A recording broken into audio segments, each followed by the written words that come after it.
Good evening, good afternoon, wherever you may be. My name is Tawhida Wahabzada, and I am one of the co-founders of our network for the well-being and advancement of relocated dreamers, also known as ONWARD. ONWARD is a network for dreamers who have relocated or are weighing the decision to leave. For more information, please visit our website at www.onwarddreamers.org. And first of all, before we begin, I want to thank everyone for attending the webinar on what you need to know right now, DACA, renewal, and your rights. And before we begin, I want to share some housekeeping rules. This webinar will be recorded, so please stay on mute. Please do not interrupt. Please be respectful, and note that we will open the floor up for Q&A after the presentation. And without further ado, I want to introduce our guest speaker, Rina Gandhi. Rina is a senior partner and lead attorney in Murray Osorio's Maryland office. She supervises the firm's family, humanitarian, and employment teams. Rina has exclusively been practicing immigration law since 2014, and she is also an adjunct professor of law at Georgetown University. Over to you, Rina. Thank you so much. So this is a topic that is very near and dear to my heart. I am not a dreamer. I was fortunate to have been born in the United States, but my spouse, many of my friends were dreamers back in a time where there was only a dream. And I remember lobbying for and pushing for the DREAM Act the many times that it failed. In my career, in my practice, this is still one of my favorite practice areas to date. So as Tawhida mentioned, my name is Rina. I'm one of the partners at Murray Osorio. And today I'd like to go over kind of just a full, those who have it, those who are concerned about losing it, and those who have left kind of conversation, starting simply with where are we with DACA today? As I'm sure most of you know, DACA is allowed to continue in its current form, meaning that those who have it are able to renew. That's still ongoing. You should still be renewing. If your DACA has expired, there's no reason to panic. As long as it is within 1 year that you filed a renewal, you are able to continue to have your DACA and to continue to have it renewed. However, as I'm sure hopefully none of you, but some of you may be, none of you are experiencing, but some of you may be aware, DACA renewals are taking quite a long time to come through. We are seeing delays in our office of over 3, 4, even 5 months, coming on 5 months now. I have been a big proponent always of filing at 6 months. I know there's different rules of thumbs, 120 days, 150 days. For me, this is too important. So 6 months has always been my rule, but even that now might be not enough just based on the current processing times. And so I just want to remind you that even though the website seems to imply you can't apply sooner, that's not true. It's a guideline, it's not a rule. So you can actually apply sooner. In theory, if you wanted, you could apply the day after you received it the time before. Not that you would, but in theory you could. By filing early, of course, you potentially are losing some time because there will be overlap where you have 2, but you may agree that it's likely worth it to do so in this environment. What is being done right now to push forward, dealing with this DACA renewal delay? There were, I believe, 86, less than 90 Congress members who signed on a letter and sent that in to DHS, which obviously did very little. There are talks of doing litigation. So far, there haven't been any litigation on DACA renewals. There is a process called a mandamus.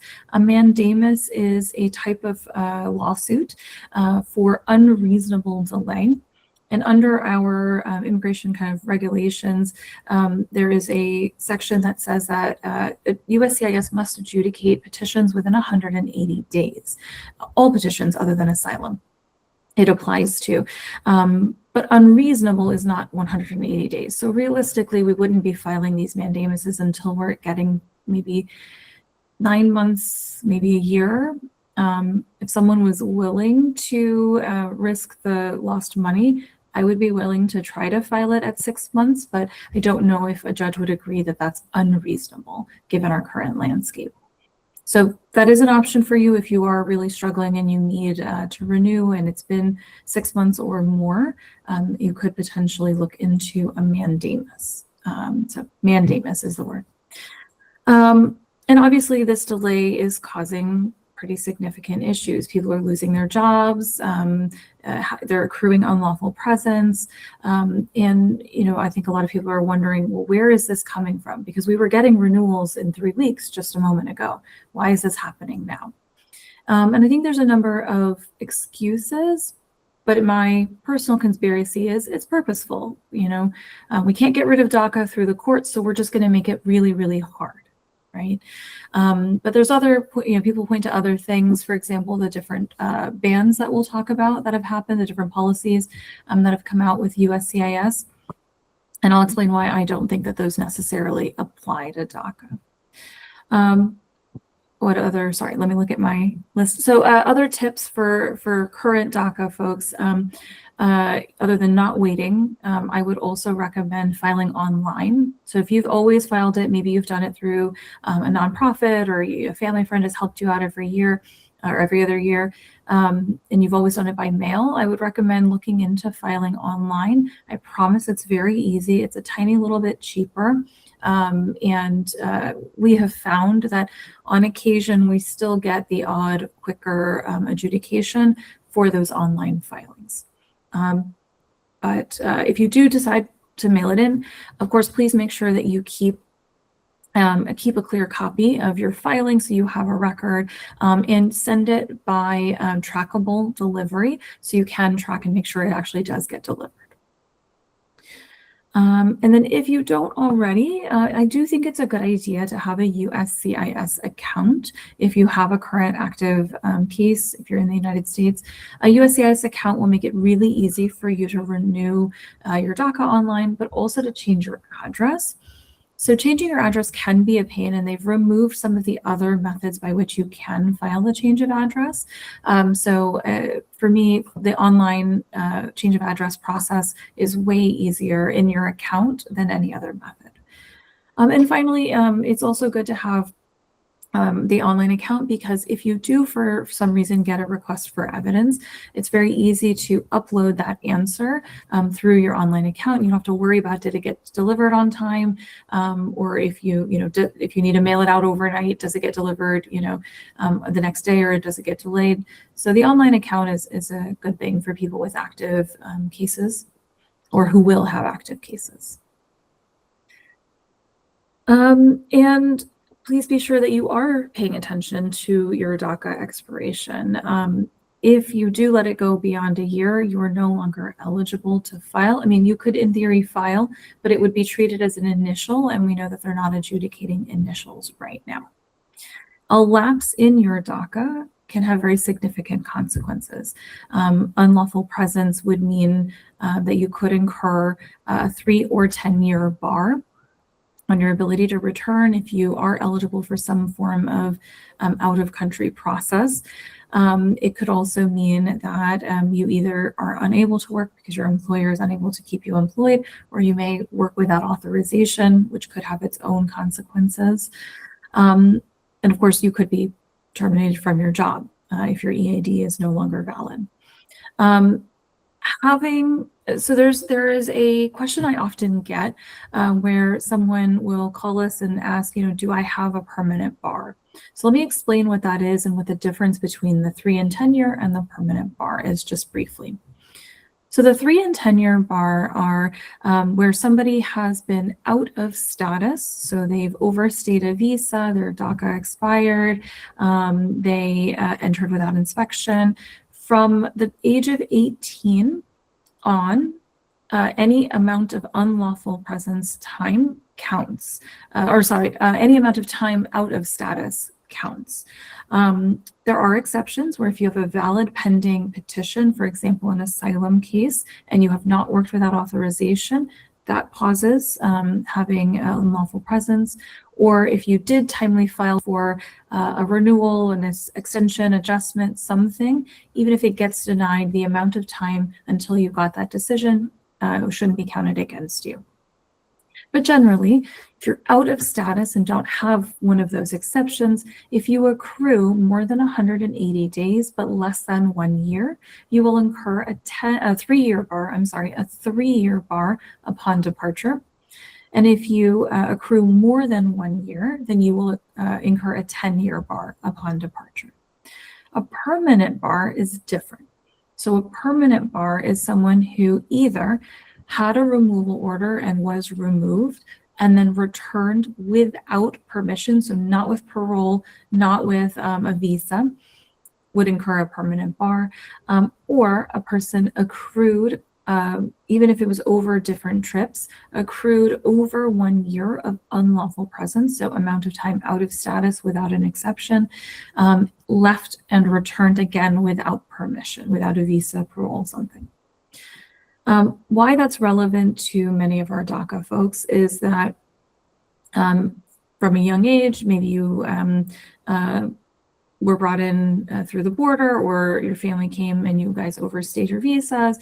Up until you were able to obtain DACA, from 18 until that time, you may have accrued unlawful presence. And so even if your employer wants to sponsor you, or you've got a family member who wants to sponsor you, a spouse, parent, whomever, if you were to leave the United States for that processing, you may not be able to return without a waiver or without waiting out that time if you don't have a qualifying relative for a waiver.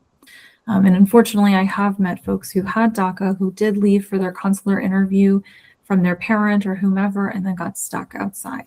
And then we had to do the waiver from outside the United States. So let's avoid that unfortunate and preventable fact.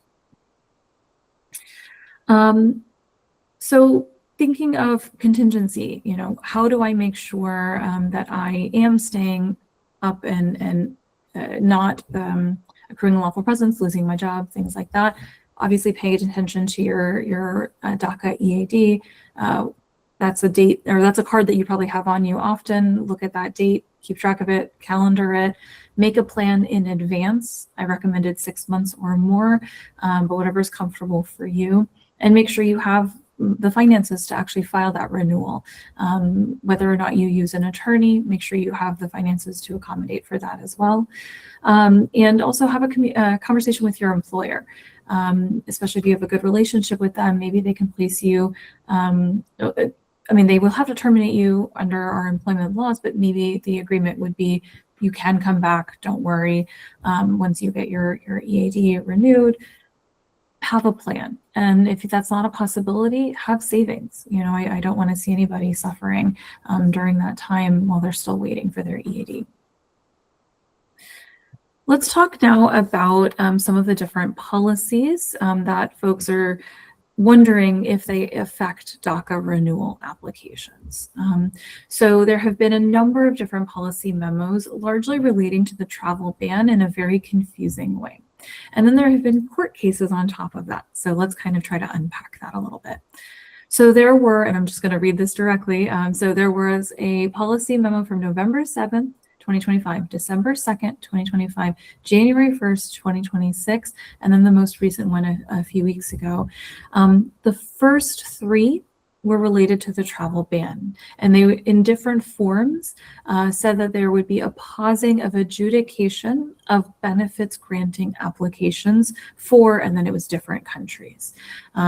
Broadly speaking, the travel ban countries. And the travel ban itself is actually an out-of-country processing ban. So these are bans on folks applying for visas. But then USCIS took those lists of countries and applied them internally. They're actually, though, completely separate and don't have anything to really do with each other. So when this court case came out very recently, saying that, and of course, the Dorcas Institute, International Institute versus USCIS, lawsuit came out, it affected those three, the November 27, December 2nd, January 1st policies, not the travel ban from abroad, right? So these three policies in the United States affected adjudications, and arguably adjudications could be considered to include DACA because DACA does provide a work permit, a benefit. However, I think there's also an argument that it shouldn't have affected DACA because DACA doesn't give you anything, doesn't give you status, right? Regardless, though, thankfully, after we decided to have this presentation, this court case decision came out in June 5th. June 5th. It was a very, very strongly worded, kind of entertaining if you're a little bit of a legal nerd and enjoy that, read. Essentially saying USCIS lacks the authority to enact these kind of policies. So we should hopefully not see this affecting anything anymore, but I have not yet seen that change or impact the renewal timelines for DACA. For other types of cases, we've definitely seen it have an impact. I'm getting a lot more interviews, even decisions without interviews on green card cases. Work permits are coming in more quickly.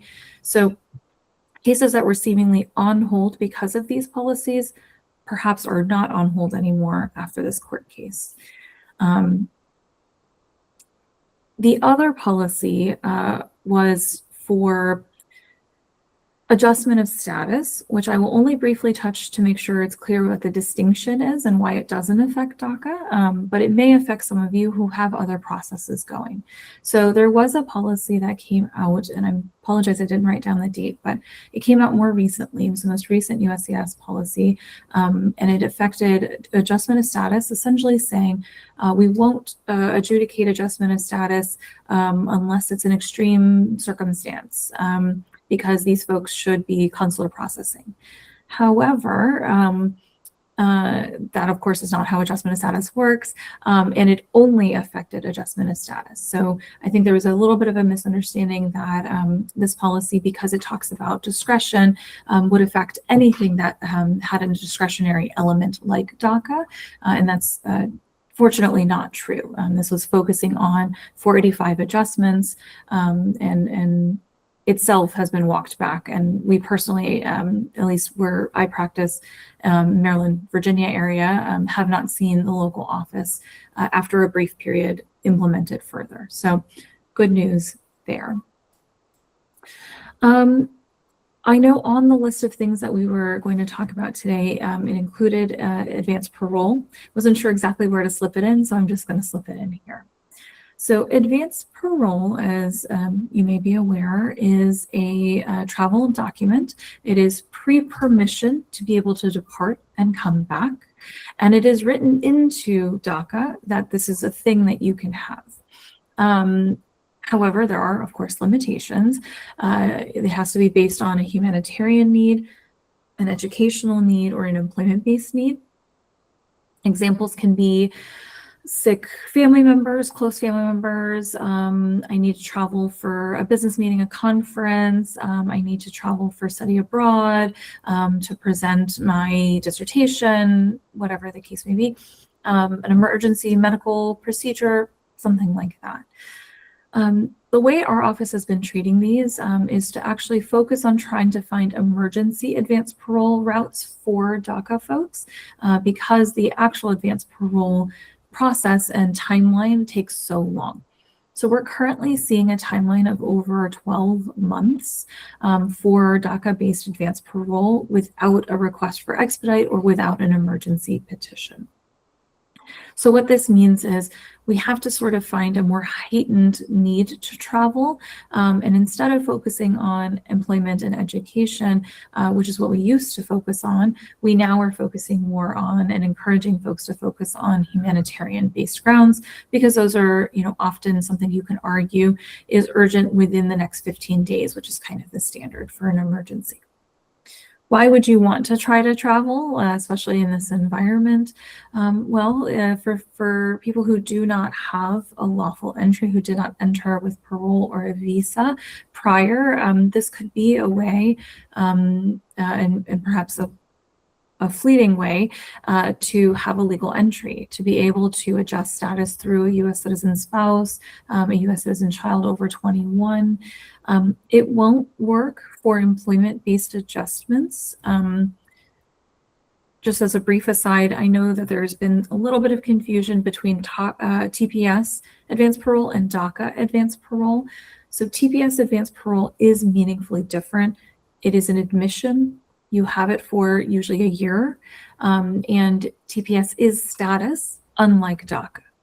So somebody who comes in with advanced parole through TPS is eligible to do certain types of adjustment of status that those with DACA who travel on advanced parole are not. So just want to make that distinction. But for DACA advanced parole, the reason why it's so important is to get that legal entry to be able to potentially have more options in the future. But it does have some consequences. So if somebody travels with advanced parole, their last entry is now with parole, not entry without inspection, EWI, or a visa if they previously used a visa. And that distinction has a meaningful difference in our removal side. So if somebody is unfortunately detained by immigration, having your last entry be with parole will make you ineligible for bond. And that's a big deal, right? It means having to stay detained while doing your case. So, you know, having that last entry being parole does add some risk. It also has a financial risk with this new, as of October 2025, this new $1,000 fee at the port of entry, which is not the filing fee that you pay, the $630 or $580 if filed online. It's $1,000 on top of that, and paid basically at the border when you enter, unless you can show there was some, your travel was for some urgent humanitarian need, which, given that most of ours now are based on humanitarian need, we try to make that argument, but 9 times out of 10, the client has to pay. And what are you going to do? Say no and not enter? And they know that, right? So unfortunately, you will likely have to pay that $1,000, which I would say is worth it, but, you know, obviously keep that in mind. Advanced parole is getting harder. It's getting harder to obtain. We're getting a lot more pushback from the local offices when we do these emergency paroles. It's why we've had to kind of shift gears and go more towards emergency humanitarian versus my conference is coming up, my presentation is coming up, you know, whatever the case may be. And I think that's just by nature of the shifting times, right? The people who are making decisions on these advanced parole also have to answer for their decisions. And that makes them maybe less likely to grant. We're still getting them, so it's still worth trying if you have a good reason or if you have a need for a legal entry, but they are harder, and we should be aware of that. And then before traveling on advanced parole, let's of course make sure we've run through our mental checklist of inadmissibilities. Is there something that might prevent me from being able to return? Do I have a criminal issue? Maybe that came up after my last DACA. Do I have an order of removal? And am I willing to take that risk that I'll be let back in given I have that order of removal? Have I previously left and returned and have a permanent bar? Is my DACA valid? Do I have a valid EAD to prove my DACA status? Is my advanced parole valid? It is only valid for a certain amount of time, especially in these emergency advanced paroles. You're only getting them for 30 to 45 days. So make sure that that's valid and make sure you're returning before it expires. I think we have a question on point here. Did you say that having a legal entry through parole? No, the opposite. So by traveling with advanced parole, you're not triggering a 3 or 10-year bar. That would be if you departed and had to do an out-of-country process. In country, if you travel with advanced parole, there's a great case called Matter of Arabelli that says that departure with parole does not incur or is not departure for the purposes of the 3 or 10-year bar. So somebody who travels with advanced parole, returns, and is eligible to do an adjustment in the United States through an immediate relative like a spouse or something, will not have a 10-year bar they have to worry about. Okay. For advanced parole, I'm just going to try to do the advanced parole one since these are relevant, but, oh, and I'm sorry, Tawita. Okay, we can wait till the end. I apologize. We can wait till the end. Okay, so let's talk about people with removal orders or who may be in removal proceedings. So DACA is not protection from removal, unfortunately. Removal proceedings can still continue. You can still get a removal order. You just should not be removed. So there is this not great case from April of this year from the BIA that says that having DACA status is not sufficient to stop removal proceedings. So in the past, we might have asked for a motion to dismiss or a motion to administratively close because someone had DACA based on them having DACA, and that was successful. I would say a majority of the time. Now, based on this recent BIA decision, I think that's going to be very difficult. I think we're going to have to continue cases forward in removal proceedings. So DACA does provide deferred action. It's in the name, but it is not legal status, and that's kind of where the discretion sort of starts and ends. And we have seen in court that DHS is not heeding the fact that someone has DACA to concede allowing continuances or things like that. So they are pushing back. Judges are not granting. DACA is no longer a way to stem or pause or dismiss court cases. Okay. There have also been some stories about DACA folks being detained.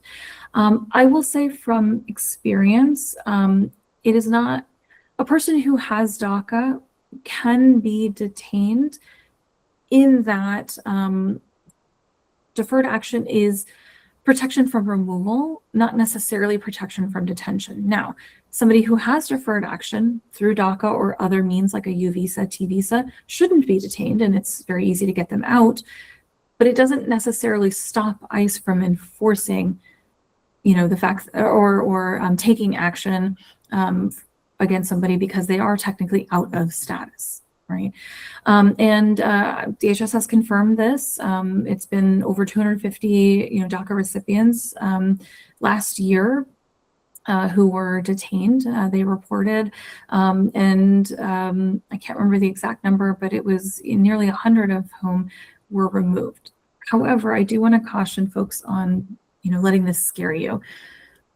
Personally, having dealt with some of these cases, there was often a criminal issue involved. Not always. There were cases of DACA recipients getting detained or, or at least temporarily detained, even if we were able to get them out, who had no issues and who arguably should not have been. But there were some who were, and there were some who were removed. And it's unfortunately due to some criminal issues, some criminal history that either flatly made them ineligible for DACA or DHS argued allowed them to remove the DACA status under discretion, even if it did not maybe technically make them ineligible for DACA. Okay, so we do still have to be being careful, that goes without saying, of course. Speaking of removal proceedings, I have met a great number of DACA folks whose families came here many, many, many years ago, who maybe originally applied for something that was ultimately denied, and that's how they sort of ended up stuck here. Those folks probably need to know whether or not in their history they had an in absentia removal order. So an in absentia removal order has its own set of inadmissibility grounds. Not only do you have a removal order, so that's a 10-year bar, but you also have a 5-year non-waivable bar for not appearing in court. So it's an extra punishment for not appearing in court. Okay. And unfortunately, we see this too often. Somebody's asylum gets denied, they end up in removal. They don't know that they're in removal, or their parents are too scared, and so they don't go. The whole family doesn't go, and everybody gets a removal order. And it's not until many years or decades later that the children find out. So if you don't know your own immigration history, make a point to request a FOIA. You can request one through USCIS online. It's honestly not that hard. Make the USCIS account and submit a FOIA request for yourself, for your own records. With EOIR, it's a little bit more tedious, but there's instructions online, and you can do it. The account that you have to make is just a little bit more annoying. But it is very important to understand your posture and whether or not you have an in absentia removal order when you're trying to look at alternative options. Of course, if you travel on advanced parole and accidentally stay out too long, having DACA does not provide you a layer of protection to be able to return. If your AP accidentally expires, you're not able to easily use your DACA to kind of come back. Certainly not now. In the past, we might have applied for humanitarian parole for somebody outside, but that realistically may not work anymore. Other things to consider is if you do travel and you have a removal order, while advanced parole should arguably allow you to return, and we have seen this many, many times that it's not a problem, there is an argument that you have effectuated that removal order and should not be allowed back in. So if you have a removal order, be very, very careful. If you're choosing to travel with advanced parole, I would recommend strongly speak with an immigration attorney and see if you're able to, if it makes sense, if it's worth the risk, if there is a risk, because we have heard stories of DACA folks with final orders of removal who left and who were not allowed back in, unfortunately.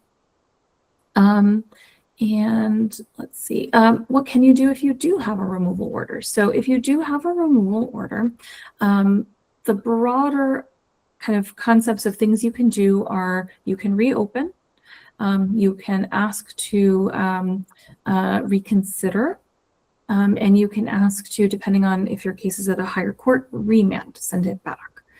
What matters though is where in the process you are. So if you've recently gotten a removal order, you have kind of access to all of those options. Reopen, you can appeal and ask to remand, you can ask to reconsider, but there are deadlines associated with those different types of motions. So for example, an appeal must be filed within 30 days. Beyond that, you can try to file a motion for late filing, but if it's been 10 years, you're not going to be able to appeal. A motion to reconsider must be filed within 30 days, and a motion to reopen, for example, for ineffective assistance of counsel, for, well, there's a long list of things, but a motion to reopen generally must be filed within 90 days of a denial, of a final order of removal. There are other routes if it's been many years since your removal order. There is something called an lack of notice motion to reopen. A lack of notice motion to reopen does not require that you have filed within any amount of time, but you do have to prove that the court either sent it to the wrong place and you provided the right place, or didn't send it at all, or that your only notice perhaps was incorrect. For example, we've seen dates written on the court paper or the notice to appear, the DHS paperwork, that are like on a weekend, where that's not a real date. Otherwise, you're relying on what's called sua sponte. So a person is able to, of their own, of the judge's own volition, ask the judge to reopen the case. And that is a common tool, especially for people who have very long removal orders from very long ago. And those cases are exceedingly hard right now. We would want to try to find a lack of notice argument if there is one, or perhaps an ineffective assistance of counsel argument if there is one, in order to reopen a removal order. Once you've reopened that removal order, it does remove the removal, right? Now you have active proceedings, but you do still have to have something. We don't want to reopen a case just to get rid of the removal order, thinking maybe that'll provide me some temporary protection from removal because I don't have a removal order, so no one can, pick me up and deport me overnight. But you might just end up with a removal order if there's not actually something substantive that you can do. A cancellation of removal case, an asylum case, an adjustment case, something. You do have to be able to do something. Otherwise, reopening the removal order doesn't really make a lot of sense. Okay, let's talk about, the most common context in which someone has contact with ICE, which is these days at least, which is where, you're kind of just out and about and they happen to see you, run your plates, and pull you over. So it's important to remember your rights. You have the right to remain silent. You are not required to answer questions about your immigration status. You should not run.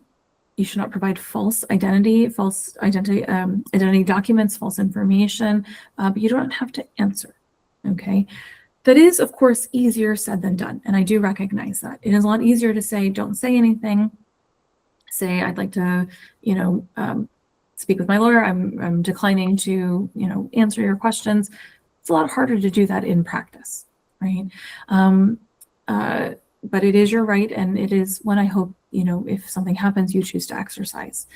You do have the right to refuse to allow them into your home unless they actually have a signed judicial warrant. So signed by a judge, not a ICE detainer, not a warrant of arrest from ICE, from DHS. It has to be an actual warrant signed by a judge. Read over it. Make sure it has your real correct name, correct address, it's the correct date. If there's a window in which they can use it, that you're in that correct window.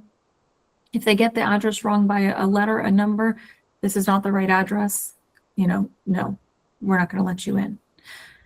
The way it kind of works in practice is, let's say somebody comes to the house, you do not open the door, you ask for it to be shown in the window, or if you have like a chain kind of lock on your door, maybe you close that and you crack the door open to accept the document, to review it. You simply do not open the door. If they do have a proper judicial warrant signed, that person and only that person should step outside for the protection of everybody else inside, for the protection of the home. Step outside and you close the door behind you. Okay. I understand that's easier said than done, but thinking of the rest of the family, thinking of everybody else in the home, that is the preferred course of action. If they stop you on the road, we've seen from our Supreme Court, they're allowed to racially profile. They're not allowed to make something up. So we've recently seen cases where they say, oh, well, your taillight was out, or you're missing, I had this morning, that you're missing your license plate. In some states, you're required to have both front and back license plates.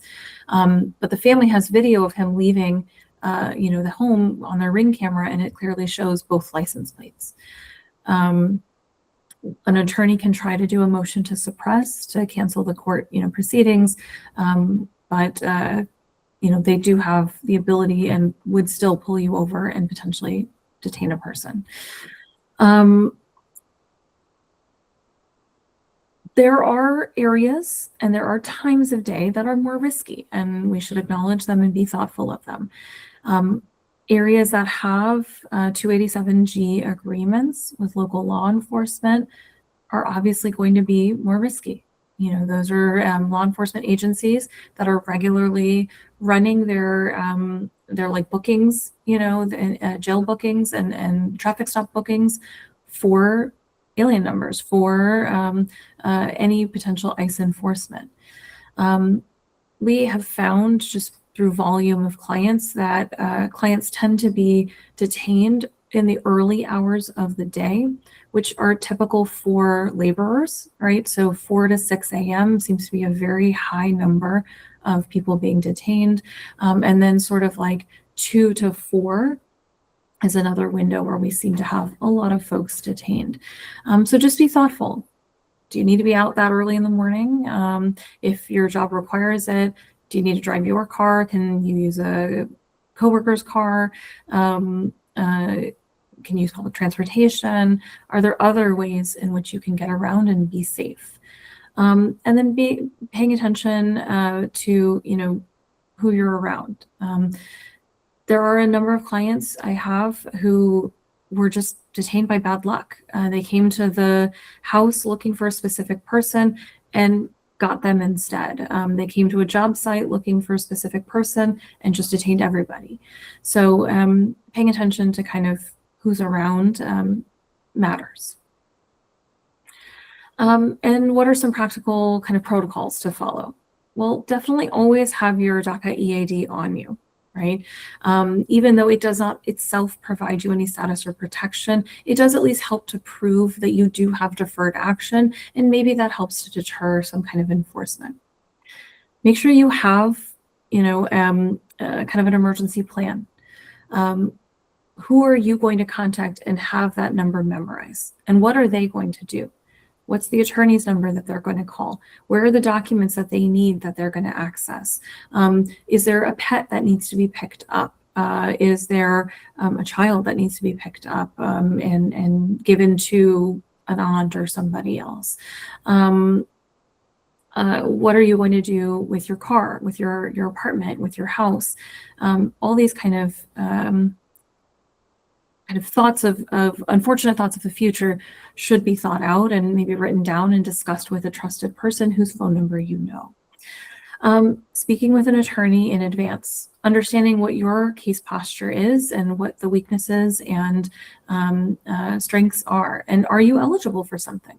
There are a number of different humanitarian type benefits that somebody may qualify for, even if they entered without inspection, even if they have certain maybe criminal issues or something like that,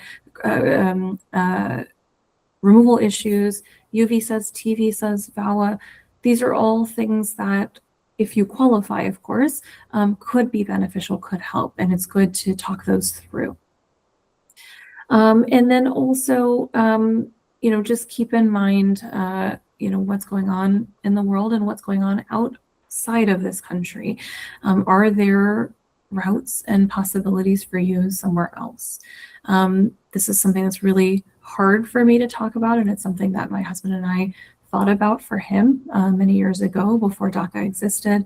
And it was a very real conversation that I'm sure, given the group that you're a part of, you're having yourself.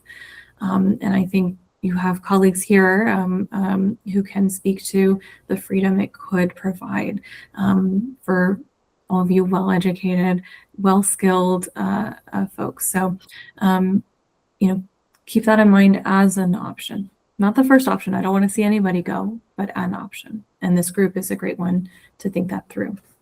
I wanted to kind of end with just some very basic, what are things that you could potentially qualify for, but this is not a forum for those. Those are things that I want you to just know exist in order to know what to ask a future attorney about. Okay, so the most common things that I see people with DACA eligible for are, of course, marriage-based petitions. You come here when you're young, you make a lot of good friendships, you meet people, you go to school, get jobs, and inevitably you fall in love, right? So marriage-based petitions are absolutely one of the best and easiest pathways for someone, most likely with DACA, who either entered lawfully with a visa or who was able to obtain advanced parole.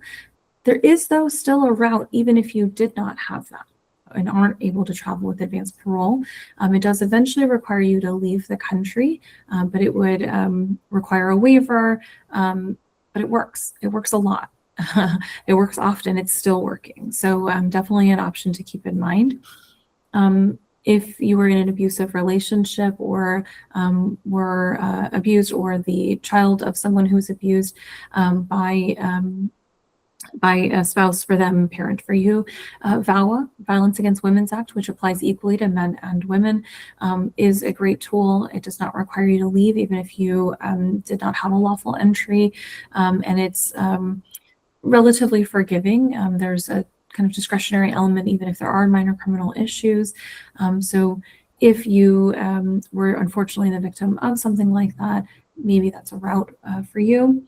There's a U visa if you're the victim of a violent crime in the United States and you call and cooperate with the police. We have done some for folks who did that 10, 15 years ago. So it does not have to be something right now. And there's something less common but still applicable called a T visa for victims of human trafficking. Human trafficking can include not just what you think of like sex trafficking. It can include labor trafficking as well. There are employment-based options. These would often require some kind of combination of a waiver as well. So you would still need a qualifying relative, usually a spouse or parent. But employment-based options, we shouldn't discount employment-based options, especially for you guys who have been working, who have been going to school, and who might qualify for something like that. There's also an option if someone were to choose to leave, giving up their DACA and leaving entirely, to be able to come back in the future. That could be through a waiver, maybe a non-immigrant waiver called a 212D3 waiver, or you may have heard of it as a Haranka waiver because of this one fun court case, or a regular waiver if you're asking for an immigrant visa through an employer, through a family member in the future.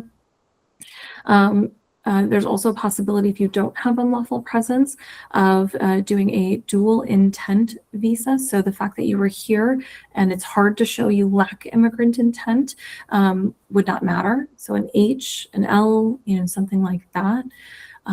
There's a number of different options, and it's good to talk to an immigration attorney about your specific case and to explore that.